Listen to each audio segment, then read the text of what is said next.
Magandang araw mga kaibigan at sa lahat ng mga solid fans at mga taga-subaybay ng ating Lizken couple.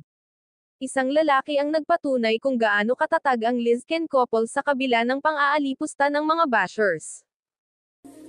I shine so bright, you might go blind. Shenna Talks, like and subscribe. Yes guys, totoo ang narinig ninyo.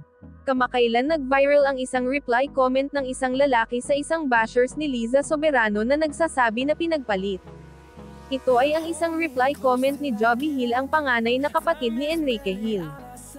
Hindi nakapagtimpi ang isa sa pamilya ni Enrique sa pangbabash nila sa dalaga.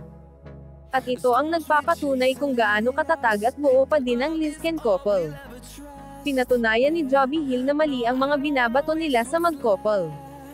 Ayon kay Joby Hill, yung mga sinasabi nila sa Lizken couple na wala na daw ay nagkakamali sila. Nako Karin, see that's, you're completely wrong. She has a family to provide for. Whatever she's doing right now, has our full support.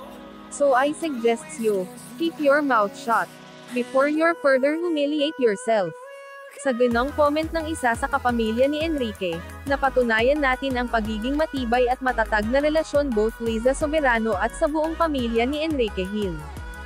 Talagang love na love si Liza sa family ng kanyang long-time boyfriend, kaya naman minsan sa mga nababasa nito na pangbabash sa dalaga ay hindi na sila nakakapagtimpi at nagsalita na.